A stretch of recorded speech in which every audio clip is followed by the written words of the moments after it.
What is up, y'all? Welcome to the Fantasy Flex podcast. I am Samantha Praviti, a fantasy analyst here at the Action Network. A quick little piece of housekeeping before I introduce our guest.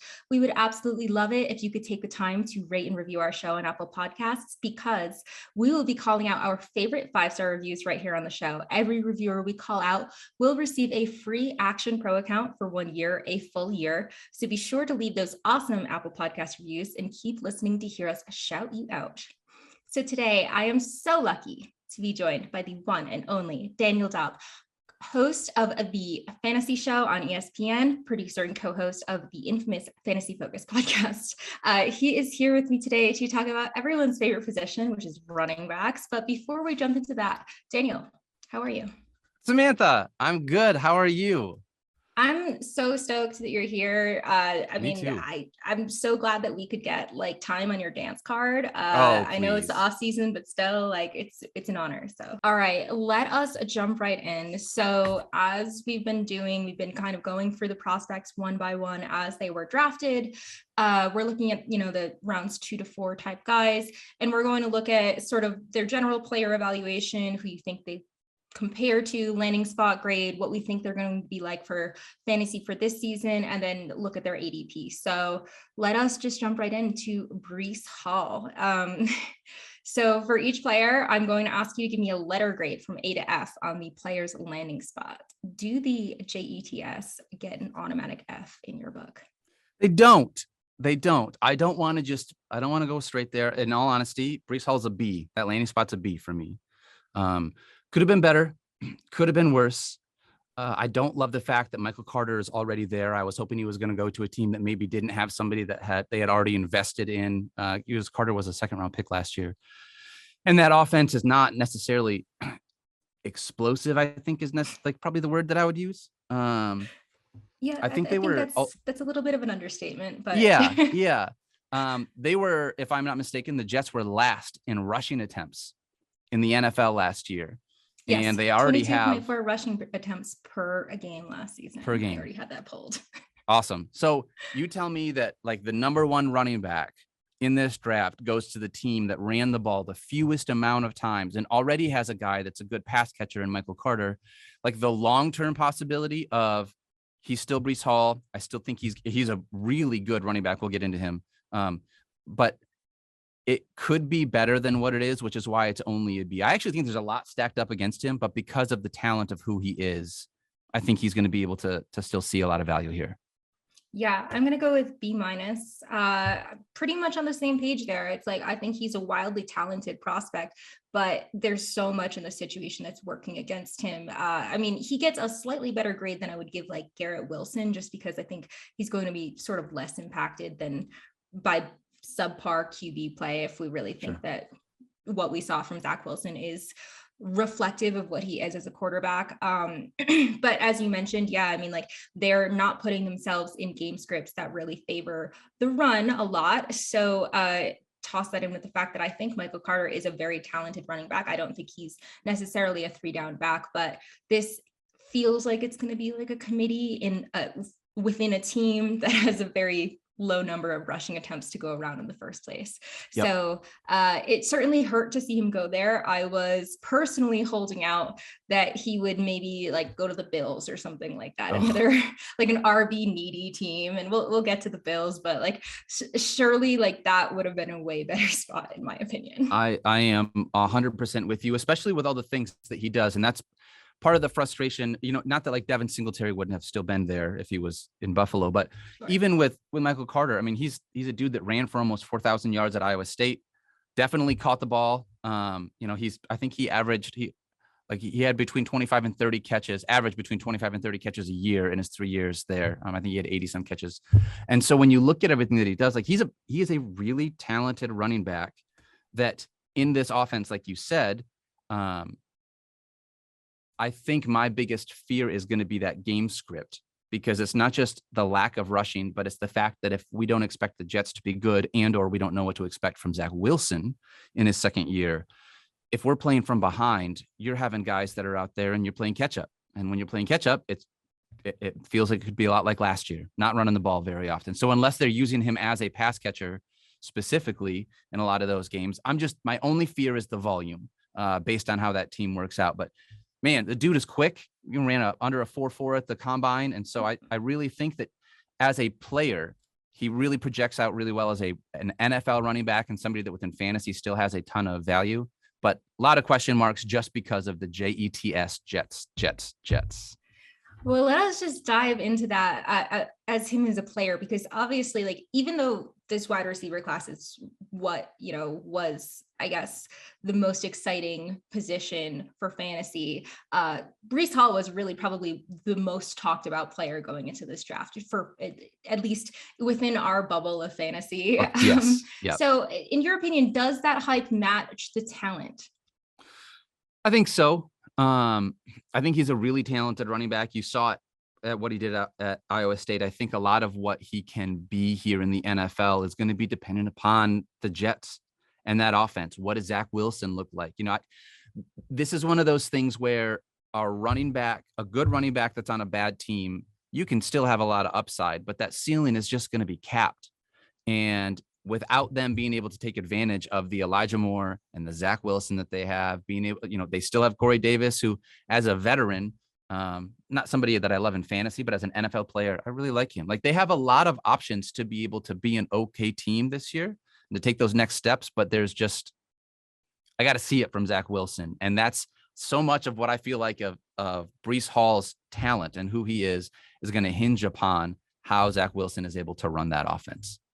Yeah, absolutely. I look back at the combine and think about the hype that he sort of generated. Obviously, sub 4.40, massive 40-inch vertical jump. I mean, do you think that we maybe like weight those a little too much when we're evaluating prospects?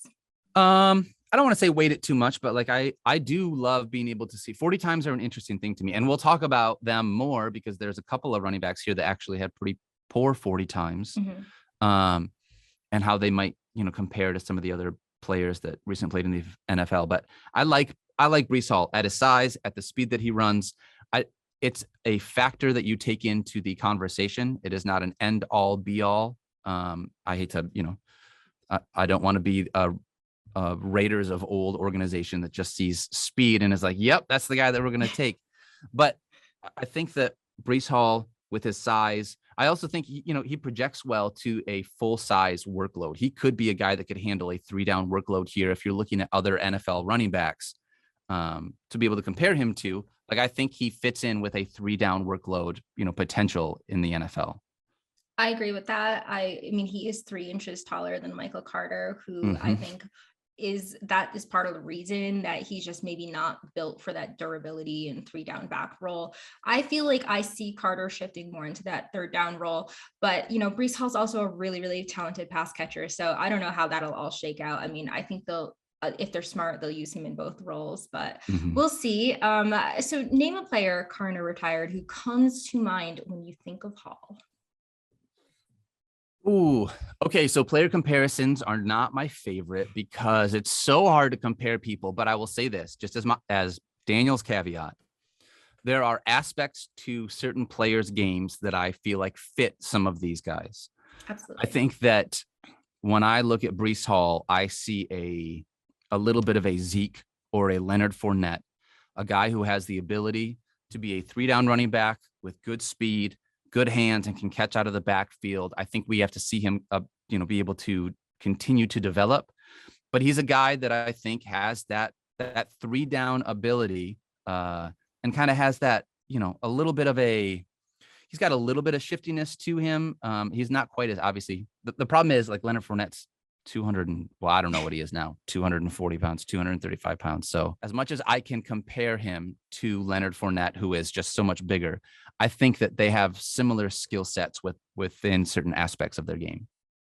Yeah, absolutely. And I know player comps are kind of lame, but at the same time, it gives, I think, people that don't watch tape and maybe don't see a ton, like maybe haven't been studying these guys a ton, just a rough idea of what we're working with as a type of player. So I came up with a few guys. None of them profile really closely because they're all a bit slower in terms of the 40 time. But I was thinking like Kareem Hunt, Alvin Kamara, Matt Forte, maybe even Le'Veon Bell, but Le'Veon Bell ran like a 4.6. So 4.6, yeah. obviously like Breece Hall is a guy that's a bit shiftier than those guys, but I was thinking in that realm of like mid-sized, like pass catching running backs that can kind of do both. So yeah, they're not pigeonholed in that like JD McKissick role or anything like that, but certainly can have that versatility. Yeah, I'm with you on that.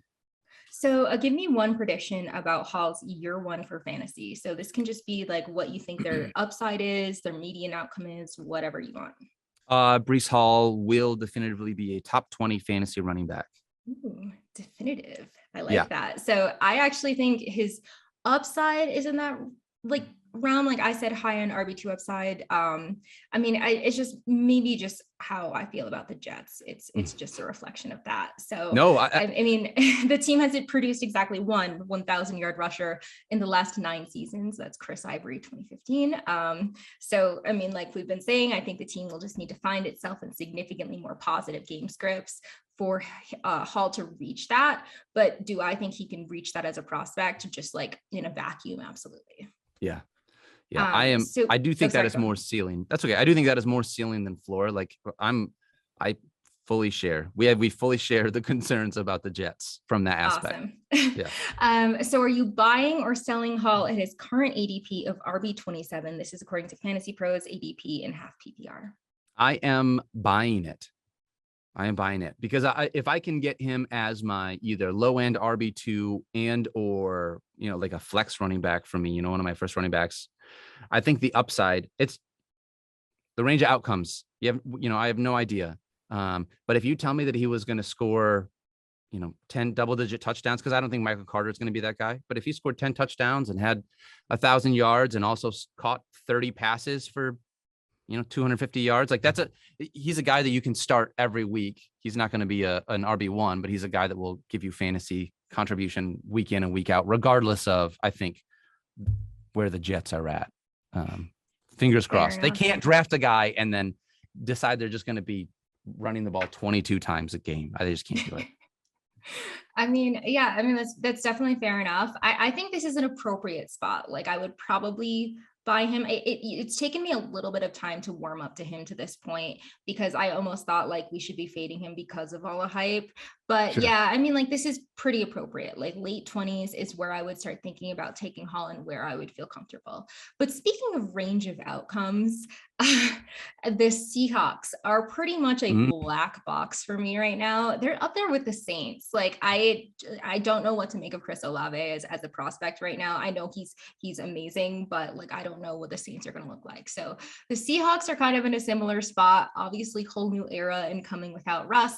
How do they rate for you as a landing spot for Kenneth Walker? This was really tough.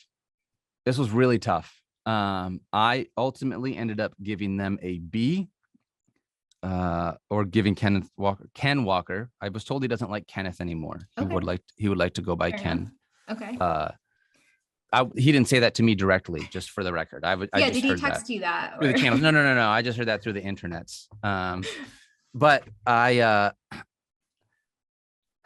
Chris Carson and Rachaad Penny, what are you supposed to do there? Like obviously Chris Carson, we've watched him be a very, very valuable fantasy running back. We hope that everything is going to be okay with him medically long-term. Obviously that's like the biggest thing, like with the injuries that he's dealt with. But if he comes back and is still the guy that he was beforehand, it's going to be tough from that standpoint. And Rachaad Penny, they've been waiting for him to get healthy for his entire career. So yes. For him to come on and look as good as he did towards the end of last year is really positive for them. And this pick, while I love Ken Walker, he's my favorite running back out of this entire class. I think Seattle is a great place for him if there wasn't Rachaad Penny or potentially Chris Carson, but there is so much mystery shrouded around what's going to happen with those two running backs that if I knew it was just him, he would be a lot higher for me. But because of that, it's got to be a B, and it's a B because of the long-term potential. I think, you talk about 2 or 3 years down the road, and I think he's going to be in a better, like him being the number one guy there, especially because hopefully in 2 or 3 years, no offense to Drew Lock or Geno Smith, but they have a better person under center, and then they can take advantage of more of the skill position players they have. Absolutely. I mean, at this point in the off season, I feel like a lot of it is reading the tea leaves. Do you feel like the Seahawks drafting Walker could be an indication that Carson's issues are more long term, which would obviously free up more touches, boost his fantasy value? Or do you think that that's just like they're trying to add depth to an already pretty cramped running back room? I think they're definitely, I mean, as a part of it, it feels like a hedge. It almost can't be, given the injury problems that they've had around their top 2 running backs. And so for them to take an early second round pick on a running back, I think does speak volumes. A lot of times Field will talk about, you got to follow the money. You got to follow the draft capital. Those first couple of years, once that first contract is passed, then like that can be different when it comes to draft capital. That doesn't matter. But like for the first year or two, man, most teams, 49ers and Trey Sermon not included, like really I was actively definitely thinking of him. Yeah, they very actively try to make these guys work out because they want them to. And so I think even with everything that happened with Rachaad Penny, Ken Walker, I really like where he lands here long term. Short term redraft, we can talk about it a little bit later, but that part is hard for me to be able to suss out from a fantasy perspective. Yeah, so I am with you. I'm going to give them a B as well. There's just too many moving parts for me to be super optimistic about the Seahawks at this point, but there is a path. Like, we know that Penny and Carson have had injury issues, and like the probability of, all 3 of those guys being healthy at one time pretty low. So it feels like there will open up some touches there. And then like maybe the team doesn't really feel comfortable leaning on Drew Lock as a passer. So maybe they go pretty run heavy this season. So I could see that happening for sure. But you just talked about him being your favorite prospect in this class. I don't know if that's some Michigan bias, but no, he was clearly a top 2 pick at the position. Drawn some criticism for his lack of usage in the passing game at Michigan State. How much does that factor into your kind of evaluation of him as a prospect as a whole? It's a thing to be able to bake into the way that I look at him, but he only had a 4% target share. Michigan State just didn't use him in a pass catching role. They didn't need to. And so a lot of what I'm going to need to see from him in the pros and listening to them is how does he look as a pass catcher? When they did utilize him, he wasn't awful. He wasn't a bad pass catcher. They just didn't use him in that role. For the record, last year, he had 1,634 rushing yards. He forced 89 missed tackles. 89 missed tackles. The dude is elusive and has the ability to like truly be something that this Seahawks team has not had if he can stay healthy in consistency at the running back position. But while they didn't utilize him in the passing game, like he won the Doak Walker Award for the best running back in college football. Like he has got speed. I really like him a lot. I mean, the elusiveness and everything that he brings to the table. He is a guy that, regardless of the lack of pass catching ability, for now, I want to pin that upon his college offensive system and not on his inability to be able to catch passes in the NFL. I agree. I mean, there are definitely some other guys I could think of, maybe like Jonathan Taylor, who didn't do a ton of pass catching in college. And, has that impacted his fantasy abilities? Like, certainly not. So yeah, a guy that has 1,600 rushing yards and 18 touchdowns last year obviously has that workhorse ability. The only marks that I feel like he may lose is his stature. He's a little bit shorter, I think, than the ideal sort of running back height. So some people say that he profiles a little bit more as that third down back, which like we just haven't seen a lot from him. So I think it's just something that, there will be a little bit of a learning curve going into the NFL, but I think he's certainly capable of it. So what running back, current or retired, profiles closest to Walker in your opinion? I like, while not exact, I like a lot of the Javonte Williams comps that I've seen. The explosiveness, the missed tackles, the elusiveness. I think that when you look at where he's going to be towards the end of the season, I think it has a very good chance to be comparable to what Javonte Williams was. Now, Javonte Williams had Melvin Gordon in front of him. Ken Walker has Rachaad Penny and Chris Carson, and this is not a shot at either one of those 2 guys, but with health being the concern, I could see if he comes in and gets the opportunity and for a week or two is the guy and runs well, absolutely. They would be like, hey, we just can't take the kid off the field. If he's playing well, then you're just going to keep rolling with it. And I wonder if it gets to a point where as the season wears on, as injuries happen, as he potentially gets more touches within that offense, if they like what they see and he continues to be that guy, kind of like Javonte Williams was down the stretch last year, more valuable towards the second half of the season than the first half of the season. I could definitely see that as well. The only guy that I came up with, I love Javonte Williams. I think that's a really great player comp. The only other guy that I came up with was DeAndre Swift, kind of similar build, 5'8", 212 pounds. He's a little bit slower than Walker, but similar vertical. So I think they have similar burst and similar sort of skill sets. I mean, yeah, like you said, maybe Walker wasn't used that much in the passing game, but when he was, he seemed to be confident at it. So I certainly think he could profile like a Swift type of running back. I'm a big Swift fan, by the way, just so you know. Is there any bias there too? No, none. Not at all. All right. So give me one prediction about Walker's year one for fantasy. Ken Walker will finish the season as the highest ranked fantasy running back on the Seattle Seahawks.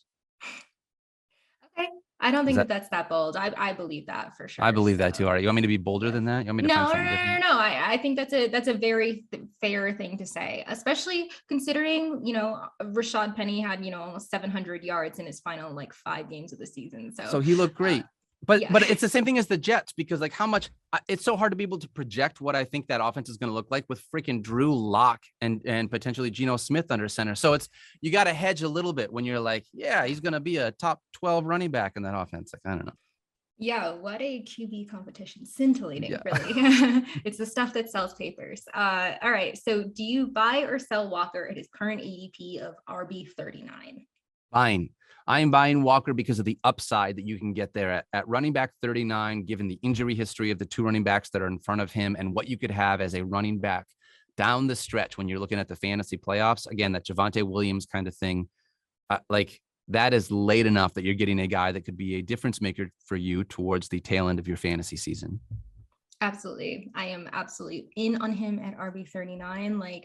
I think that's 12 spots later than you're going to get Breece Hall. And honestly, in most drafts, I think significantly later. So certainly feel really good about that because I think he offers just as much upside in light of sort of the situations.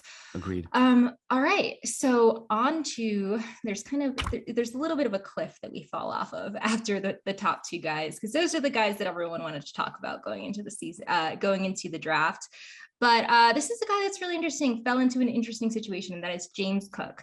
I personally love this move for the Bills. Like I said, I was kind of hoping that they would go for Hall or Walker earlier on, just selfishly for fantasy, but it's mutually beneficial for Cook. I think obviously minimal competition on the Buffalo depth chart. I mean, Devin Singletary is certainly good, but they've clearly given up on Zach Moss. And I think Devin Singletary profiles as the second guy, not the first guy. So do you pretty much agree that this is a ideal landing spot? Yeah, I love this. I give this an A- for James Cook. I think he's another guy though, and I sound like a broken record, and I don't mean to just hedge with everything. Another guy that is difficult to be able to project because his college usage was just so minimal in comparison to a lot of these other top, when you talk about the last 2 guys, they were heavily utilized by both of their teams in college. Right. James Cook wasn't until his final year. His final year, he had 113 carries, and that was the most he had in his entire career at Georgia. He is, that's the part that I think is difficult for me to be able to try and figure out. But his landing spot and what this Bills team need and what it seems like his skill set feels like a really good fit for a Josh Allen led offense. Absolutely. I mean, to your point, yeah, he broke 1,000 scrimmage yards last season in his 4th and final year at Georgia for the first time in his whole career. So yeah, he was in a committee with Zamir White. We'll get to him later too. But yeah, we haven't seen him have that workhorse type role. He profiles pretty well, 4'4", 240. 33-inch vertical jump, so he certainly has that athleticism. But the landing spot is really ideal for me. There's just not too much going on there. Josh Allen, you got to assume that he takes a lot of the goal line carries away, but I think that there's going to be the volume and certainly going to be game scripts that are going to allow James Cook to have a lot of carries. So I'm excited about that. But we've kind of talked a little bit about the general player evaluation, but I don't know if everyone knows this. I think everyone knows this, but Cook comes from fantasy football royalty as the brother of 3-time Pro Bowl running back Dalvin Cook. Are you buying in on sort of this like connection? Like, do you think he can be as electric as Dalvin Cook and make that kind of impact for fantasy? So I don't think I would use the word as electric as Dalvin Cook, only because they play differently. But I do think the other word you used, I think that he can be just as impactful, maybe not just as impactful as his brother. That's like his ceiling really would be, I mean, Dalvin Cook's a top 5 running back. So, but you talk about what his explosiveness is, what his elusiveness is, especially within that Bills offense and the way that they could, especially if they're spreading the ball around there. I am very much in on James Cook. And his size, here's the thing. This is not about like small running backs, but Devin Singletary is 5'7", 200, give or take. And James Cook is 5'11", 200. So he's got a full 4 inches on him. Doesn't have as much, the size is about the same, but I do think that he just projects as a better 3-down potential, because we don't know, because we didn't see enough of it, but potential 3-down running back in the NFL. And if nothing else, a really good pass catcher for that team. But I think there's at least a shot that, he has the ability to, there's a spoiler alert. I'm just going to skip to my comp. He has the kind of skill set that I feel like could be like an Alvin Kamara light type of a player in this Bills offense, with his potential, the ability to be able to both run and catch the pass. We haven't seen a lot out of it. Alvin Kamara was also a later round pick, but the ability within this Bills offense to take advantage of the opportunities that are here, I think is really high for James Cook. Yeah, everyone does talk about him as that kind of pass catching threat, but it certainly feels like in that running back room, which is not super high powered, it certainly feels like he has the opportunity to become that every down back. People do talk about his size, but he's not like a tiny guy. We're not talking about like a Clyde Edwards-Helaire type size or anything like that. But in terms of player comp, I'm right there with you with Alvin Kamara. That is certainly a guy that I chose here. Give me one prediction about Cook's year 1 for fantasy. Here's a prediction. With his passing game usage, his floor is a deeper league flex play, but his ceiling, if anything happens to Devin Singletary, I think is a top 12 running back in the NFL. I love that. Yeah, that's a pretty wide range of outcomes. A lot of these guys, certainly as we're getting down here, like at this point, 3 running backs in, like will require a injury to someone for them to be really relevant. But I do think he will be relevant on his own. Maybe not like a guy that you're starting every week, but certainly will have moments where where you're going to start him. I think I put him in that kind of RB3 tier right now. So I think he, as with most rookies, he's going to carry more value in dynasty key performance than redraft. But are you buying or selling him at his current ADP of RB44? I am buying at 44. Yeah. I like, again, the upside of what he could be in this offense. And knowing that they are basically just out on Zach Moss, and it's him and Devin Singletary. He's going to have the opportunity to come in and really grab at least the number 2 position here, if not be able to showcase what it is that he can do. And we'll see what happens from there for the rest of the season. Yeah, I think he was a solid prospect, and it's just like the landing spot puts like the bow on the package. So yeah, I am buying him at RB44. All right. I want to ask you, can I ask you a question really quickly? I'm sorry, not to interrupt, but if Devin Singletary were to get hurt or playing time were to become available, what do you see as his potential upside? Like, he's the RB1 in Buffalo. Do you see him being a top 15 guy, a top 12 guy, a top 10 guy? I could see him being definitely in that RB2 range. I'm not ready to say top 12 just because I'm just not sure that they're going to run him into the ground. Like I don't know that his whole game and body profile is just like that guy that they're going to give 300 touches to, that many touches in sure. one season. But that said, like I do think that there is certainly high upside, and it is his first year too. So like it's like we're not totally sure what he's going to look like in this scheme. So I'm going to be a little bit more conservative and say RB2, but fair. I like that take, going pretty spicy into that top 12. All right, we will move on to Rachaad White of the Buccaneers. So this is an interesting landing spot as well, because even with Lombardi Lenny on the roster, the Bucs are pretty ideal, right? Like I'm giving them an A-. What say you? So I gave this I hate to sound bland, but I gave this a B.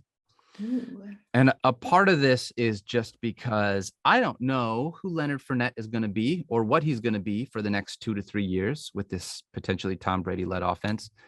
But as long as he's the guy there and Tom continues to trust him, like I don't think that's going to change. And I think Rachaad White would be what I believe this team was hoping Giovanni Bernard or Keyshawn Vaughn would have turned into, or even Ronald Jones would have turned into, with that number 2 complement of somebody that they could trust and use a little bit more than those guys. And I think especially from a fantasy perspective for us, like I think he has the option, especially as a pass catcher, to be better. But Leonard Fournette is clear, far and away the guy in that offense. Brady loves him. And as long as Tom Brady loves a running back, because pass blocking is such a big thing for Brady, like that factors into this. So the idea of a rookie coming in and being there, at least for the first year or two, I think it projects just slightly lower to me because of that.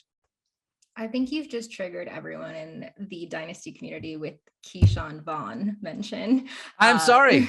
Well, very painful. Just a guy that obviously was a fellow third rounder in 2020, complete non-factor in the Bucs run game.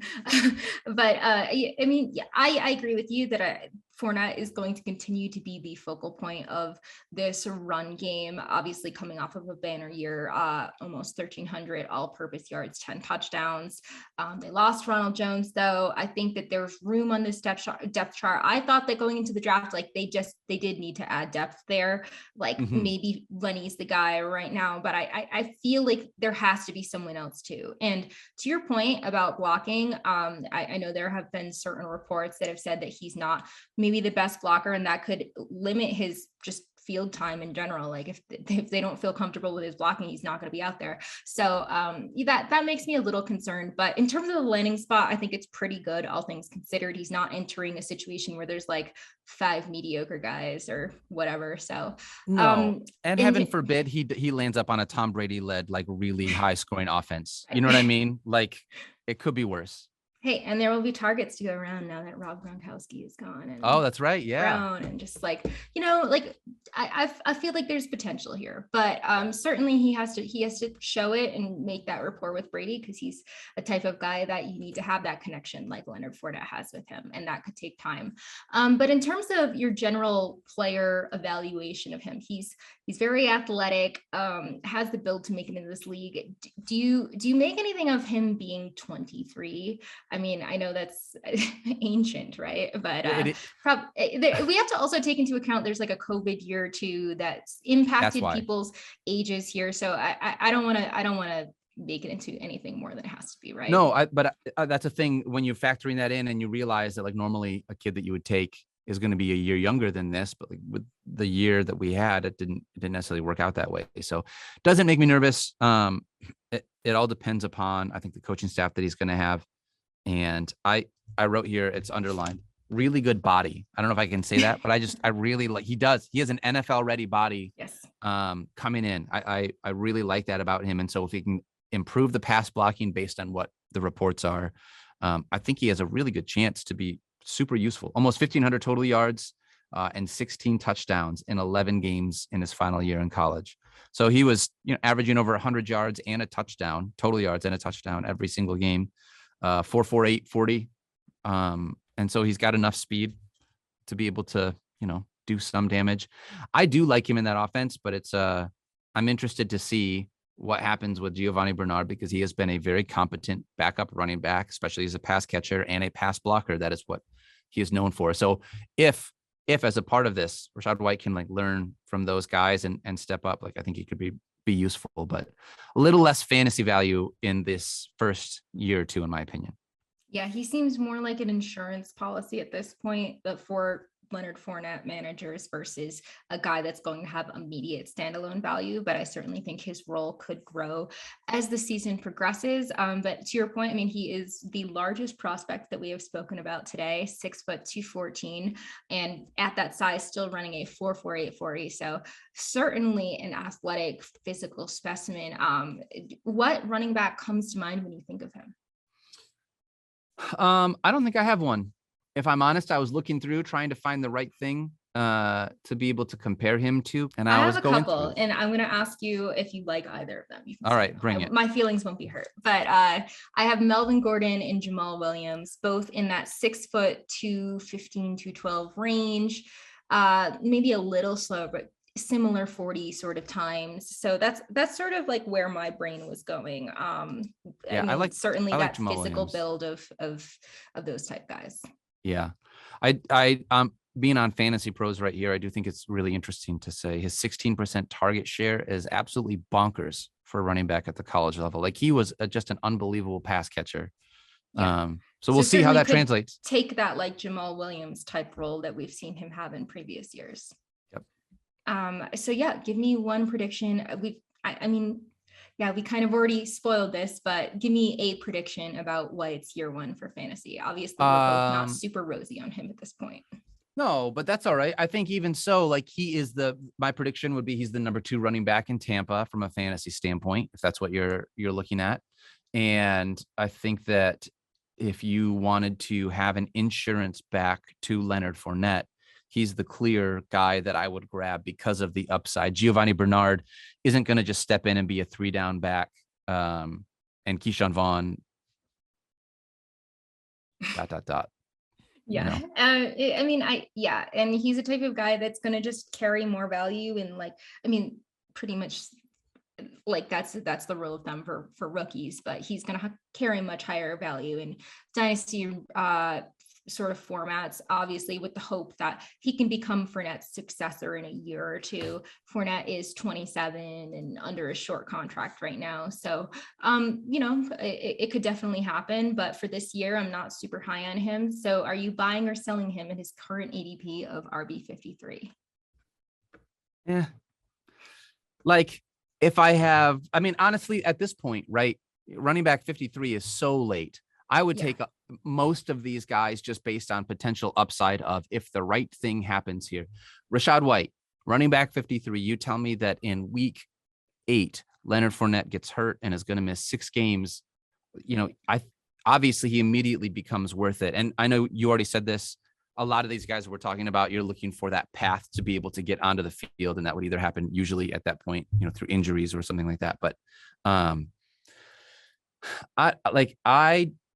I think I would buy him, but I can't ever imagine a week where I am starting him until I start to see it. But then something happens to Leonard Fournette. You now have the number 1 running back again in a Tom Brady led offense that's going to potentially score, 50 plus passing touchdowns again this year. So there's at least value.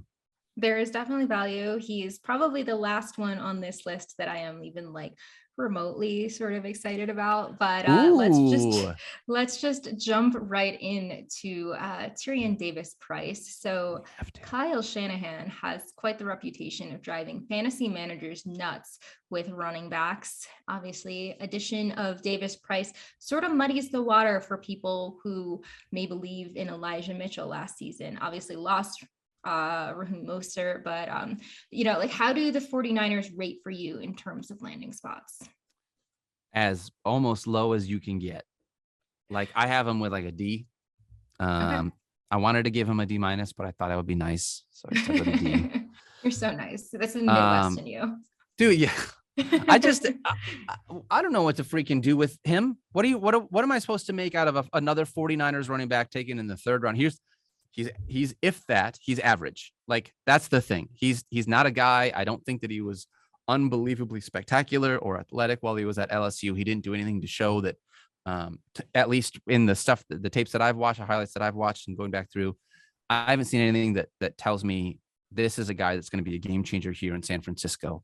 The positive, just like it was for Ken Walker, is injuries. 49ers running backs have just had a hard time being able to stay healthy. And both Elijah Mitchell and Jeff Wilson Jr., they're both hurt. They don't even want Trey Sermon on the team. And so it feels like that would be the path to Tyrion Davis-Price. But I have almost zero interest in rostering him in redraft this year because I don't see that path. And 49ers running backs are just maddening to figure out. They just are. Kyle Shanahan, I just can't do it. Like, do you remember Jermichael Hasty? Like, do you remember these times where we're like, like he's the guy that gets like 12 carries 1 week and then he is completely ghost. It's like, and it's gone. So it's obviously very frustrating. Deebo Samuel ended up siphoning a lot of carries away towards like the last 8 games of the season. We don't know if that's going to be sustainable or something that's going to continue or anything like that. But to your point, I mean, like, I don't know if Trey Sermon ran over Kyle Shanahan's dog or something like, but what the hell happened there? Obviously a prospect that I was fairly excited about going into the season last year. And then it's the Elijah Mitchell show. So, it's like some of these guys, it takes one injury and like, it's very clearly their backfield. This is so muddy. Like if Elijah Mitchell gets injured in the first week, I don't know, like it could be Jeff Wilson Jr. It's going to be some weird committee. So the rushing upside on this team could be higher with Trey Lance. But like to your point about him as a prospect himself, he was a top recruit coming out of high school. It kind of just fell flat though. Like in terms of college, like a lot of the combine drills, he was not exciting. About 7th percentile in vertical jump, 39th percentile in broad jump. I'm not super high on him. Do you have any player comp for Davis-Price? No. My player comp is Trey Sermon. They drafted Trey Sermon in the 3rd round, a guy that I don't think was like unbelievably athletic to begin with, sort of just like a guy like, okay, Trey Sermon, I'll take that. I'll take it. Yeah, it's just like, I think I've seen this movie before. If you drafted Trey Sermon in Dynasty last year, you might as well double down and draft Tyrion Davis-Price and hope that one of them gets on the field. Pretty much, yeah. So give me one prediction about his year 1 for fantasy. He will not be relevant within redraft leagues in fantasy. And I think that's my only prediction. Yep. I'm pretty much with you there. I'm selling Davis-Price at his current ADP of RB65. What say you? Yeah. Give me somebody else that has more upside or a potential chance or a path that I think is clearer than what he has. Yep. Absolutely. All right. Well, let us just move on to another scintillating franchise. That is Brian Robinson of the Commanders. He's obviously going from a system and culture of winning at Alabama to the Commanders. Yikes. So how does Washington rate for you in terms of landing spot for him? Oh, that's tough. I don't like Washington, but like also Antonio Gibson hasn't really, like, he hasn't just taken that job and absolutely like made it his own in a way, not in a way that I feel like is just, unquestionable. So I don't think that it's a bad spot. They have JD McKissick, who's going to be their pass catcher. They have Gibson, who's going to be their number 1.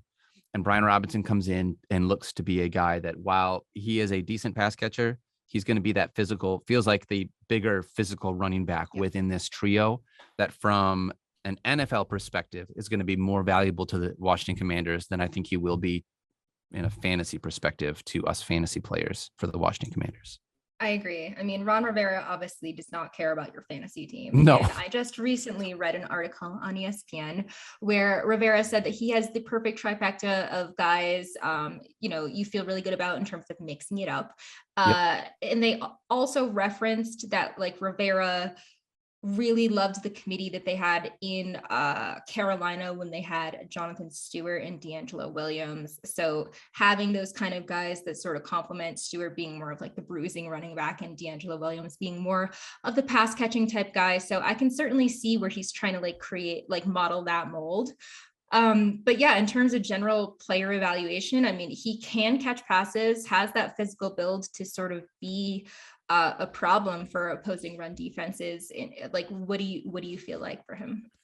I feel like Ron Rivera saying that he is the Jonathan Stewart of those two things is like a real stretch. No offense. And like, I just need to see it from Brian Robinson. And as someone that is a Panthers fan, Samantha, like I know that you know enough about like both of those guys.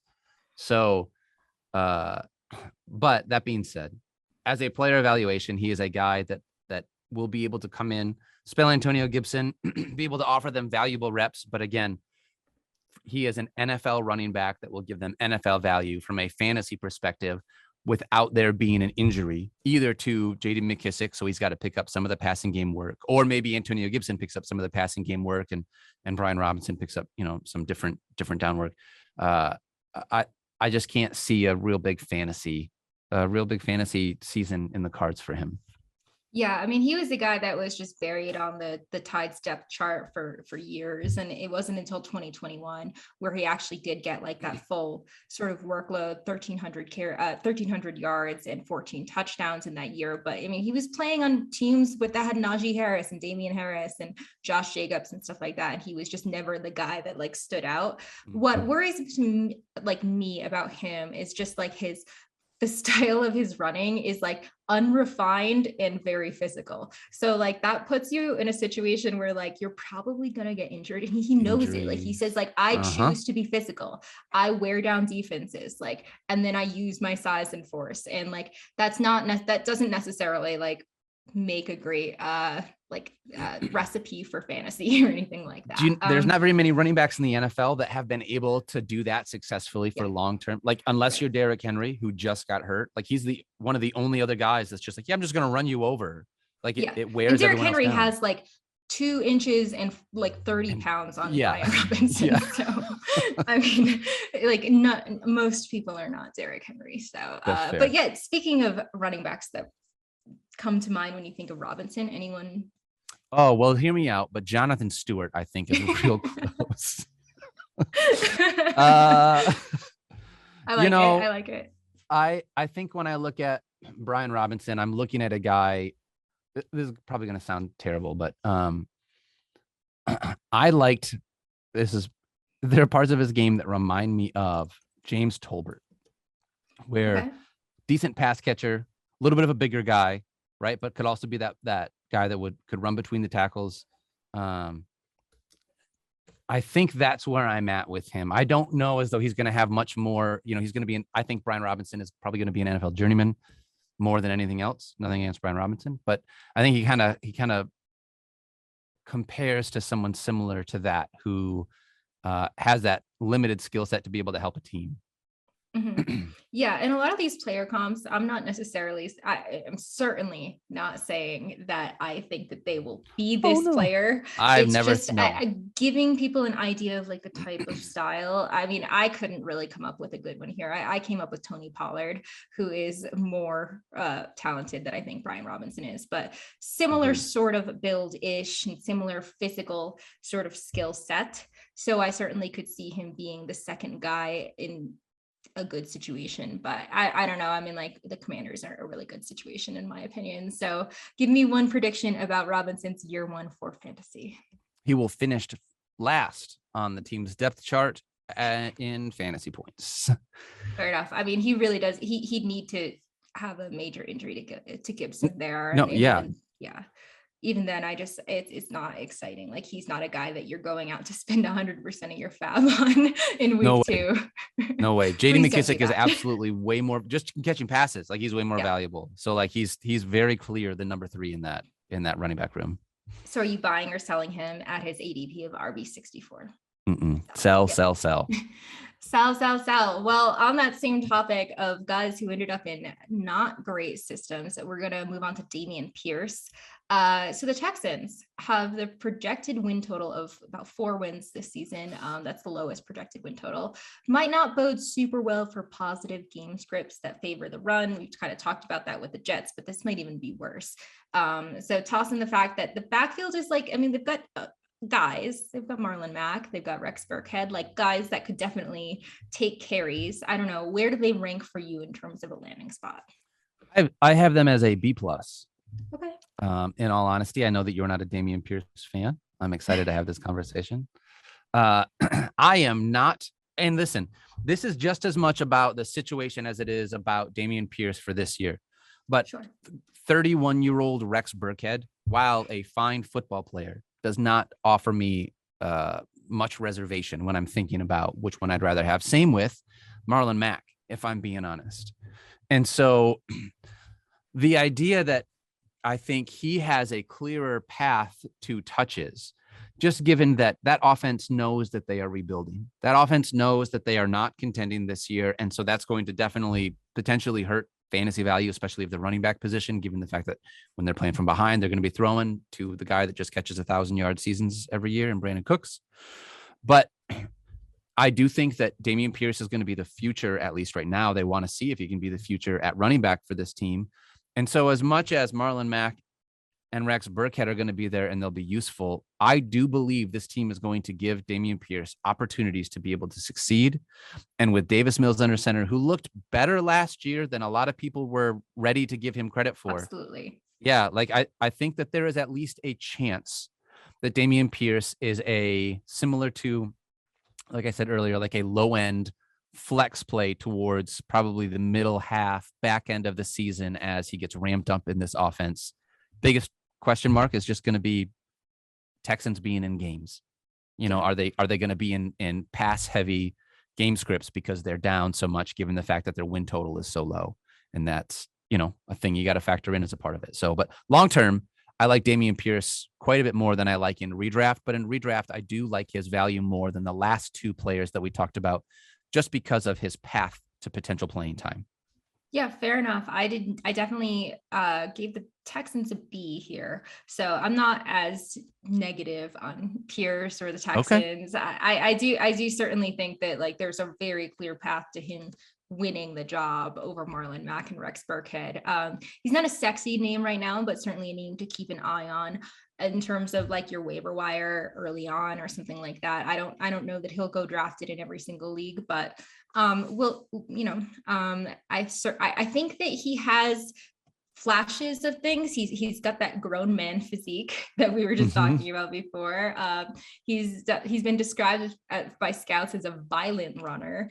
My only thing that maybe like I'm not super sure about is that he's had 9 career games with 10 or more carries. So his usage in Florida just wasn't something that like profiles as, you know, that workhorse back. So, you know, for you, what do you think of him as a prospect? That is a thing that I'm nervous about, right? We're talking about what it is that he can be for this team. And if he hasn't had that workhorse back mentality to be able to come into it at the pro level, right? And there are players that are able to do this. Alvin Kamara, I think is one that like really stands out, but, guys that maybe didn't have, unless I'm wrong on Alvin, I hope I'm not, but guys that I don't think had as much, production or as much time at college, and then they come in and it's like understanding that you were not that workhorse back against these level of players. Do you think that you're going to be able to come in and now do this thing that you never did in the first place, but against another extra tier of how good these players are? And so that Dameon Pierce aspect, while he didn't have that, I am really hoping that the Houston Texans are like, you know what? Let's give the ball to Rex Burkhead, because that just seems like it would be real fun for us to do.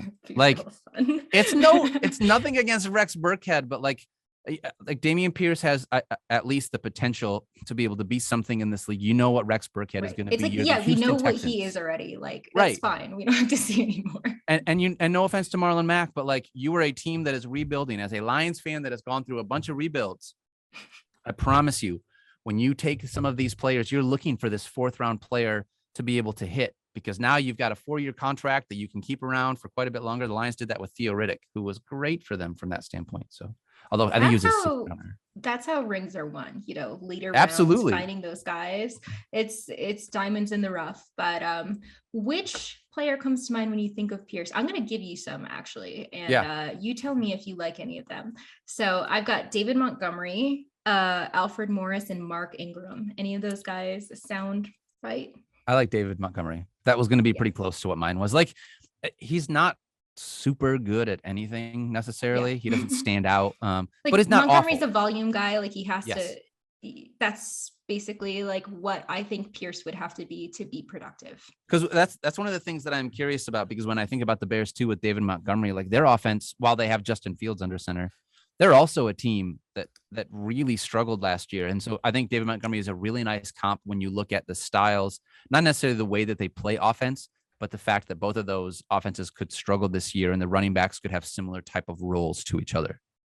Fair enough. I just looked it up. The Bears win total is 6.5, and the under is juiced to 120. So that's where, I mean, they don't have a ton of talent on that wide receiver room. That's really where I'm concerned about them. So that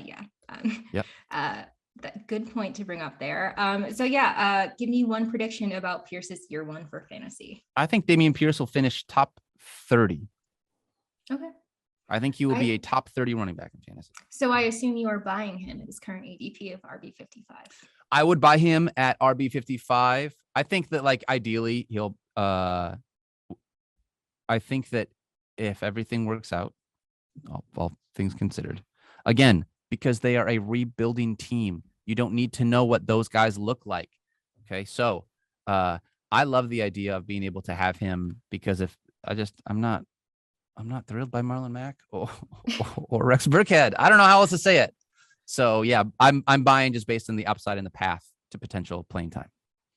Fair enough. I think that he's definitely worth taking a risk on. And when I say risk, that's very relative risk at RB55. 55. So yeah, that's not a lot of draft capital there. So I certainly see it. All right. We've got two guys left. We're going to move on to Zamir White of the Raiders, the other member of that Georgia running back committee. So talk to me about the Raiders, because the AFC West is an absolute unit. Gets even marginally better with the addition of White, who could be. This is more of an indictment of Josh Jacobs that I'm not like sold on him.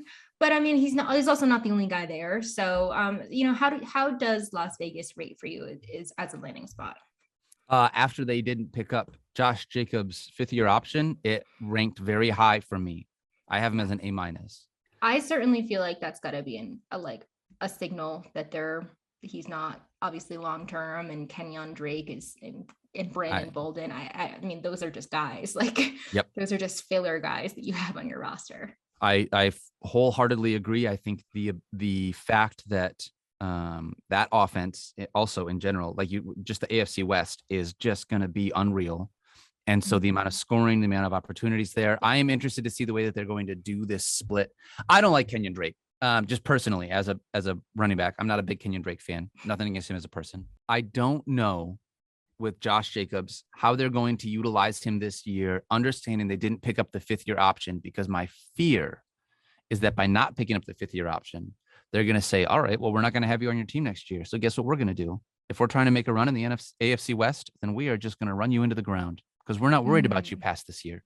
We don't need to worry about your contract or what your body is going to be, not that it's that callous, but the idea of when you're not doing that and you have that player, like that player is more of a commodity to you for this year than it is a long-term prospect. So I think that is my fear for Zamir White in this offense, at least for 2022, even though the long-term upside of them not picking up his option is what it is that has us excited about this. So that's kind of where my head's at, I think, on this landing spot. Yeah, I pretty much agree with you. I mean, the Josh Jacobs thing, I certainly am using that as a signal here. Like it feels like that they're just not sold on him. So I think that I think that Zamir White was actually one of the more complete type guys coming out of college. He just really didn't have that whole workload. We've been talking about that a lot, and with James Cook sort of there, although he was taken 2 rounds later than Cook, like some scouts actually think that White was the more complete player of the two. So I think that he's just an interesting guy. He's a former 5-star recruit out of high school, just wasn't much of a receiver, wasn't in that role. And he's got 2 ACL tears on his curriculum vitae, one in each knee. So there's certainly durability concerns. Anything to add in terms of your evaluation of him? I think that's why, he fell, obviously, when you have those ACL tears, Yeah. because when you look at the rest of it, he looks and runs like a real nice piece, a real nice running back. Man,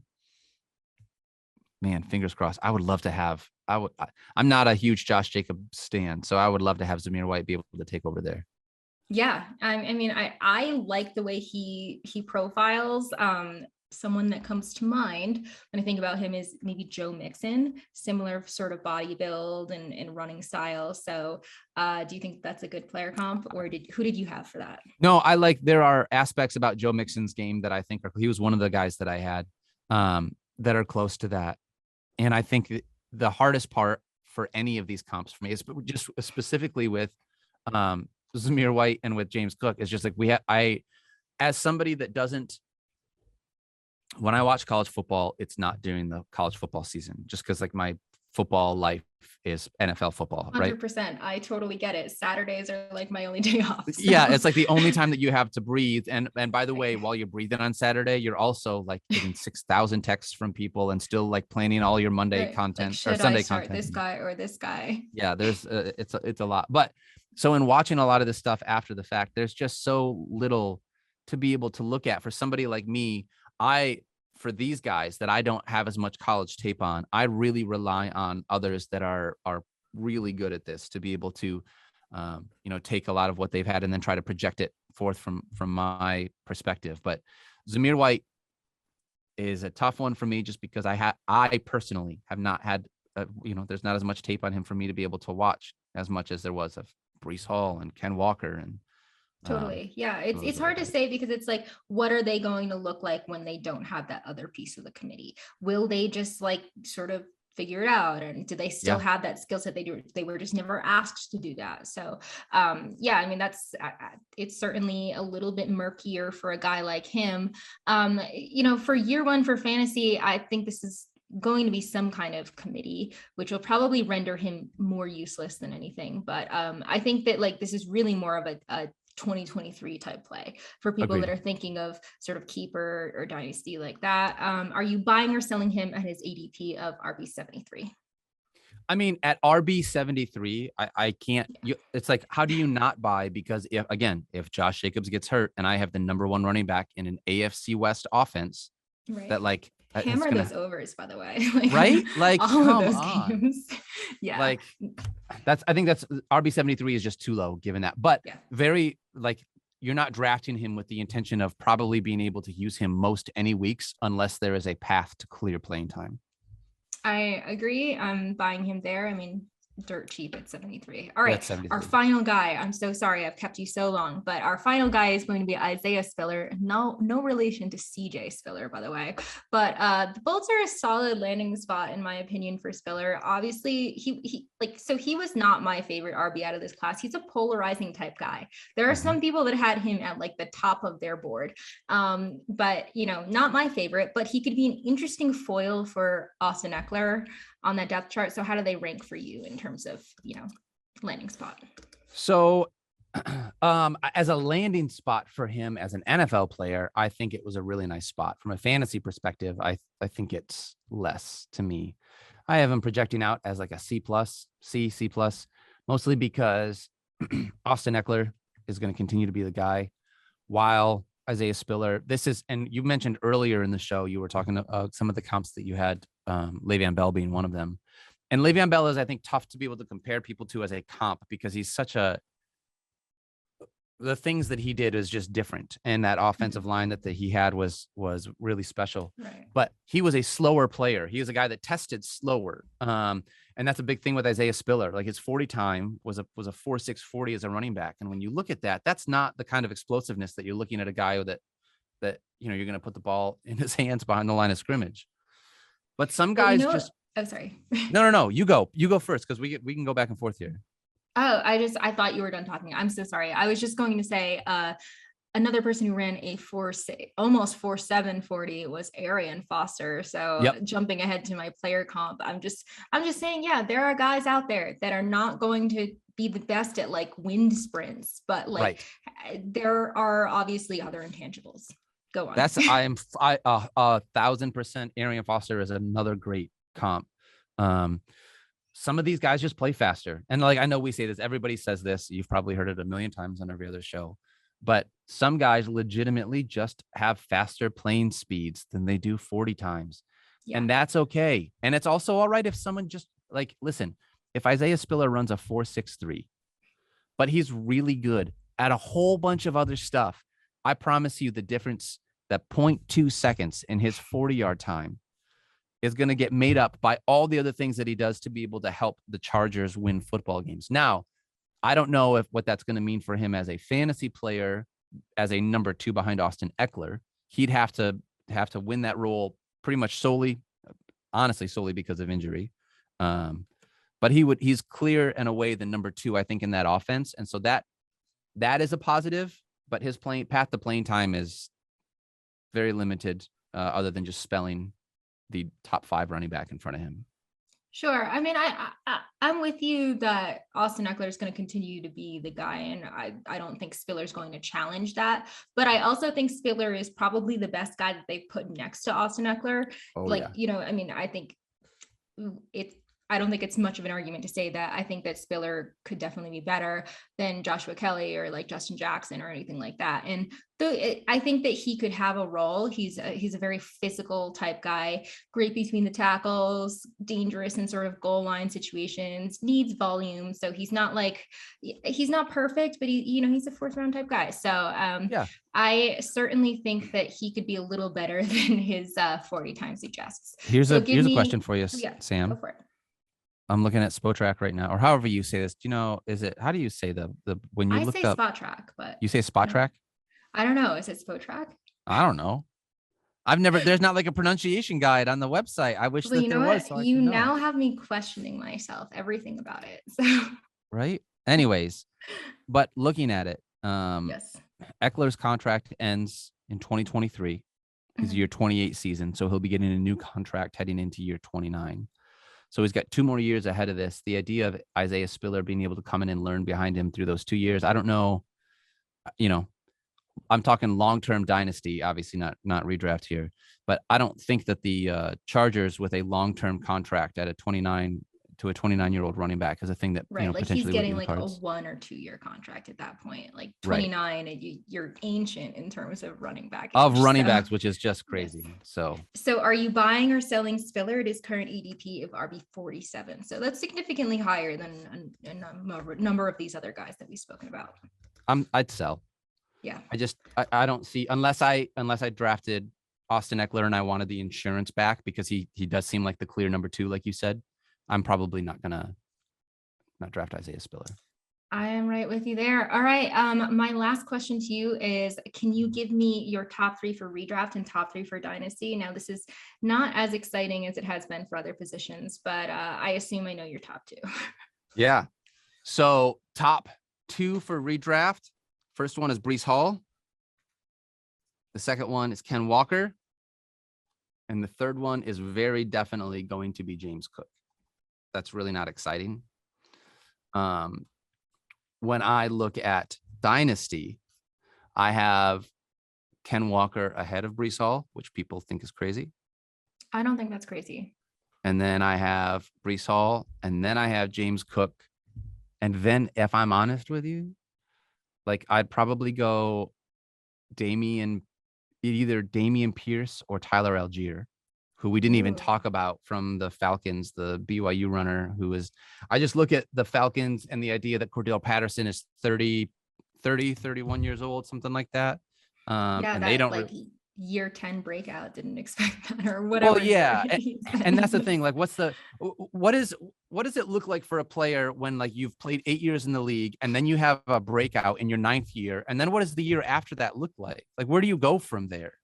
I don't know. Is your takeaway that like Arthur Smith is a genius or like? No. My takeaway is just that I don't think that when I look at Cordero Patterson, he's not the future of the running back position there. Right. And not that I think that Tyler Algier coming out of BYU is anything crazy, but I do think that he has a much clearer path to touches. And if anything happens to Cordero Patterson in that offense, mind you, probably not going to be a great offense with a lot of, Marcus Mariota under center, and they still got a lot of young pieces, but I like Tyler Algier in Dynasty from that perspective, just because of that path to playing time.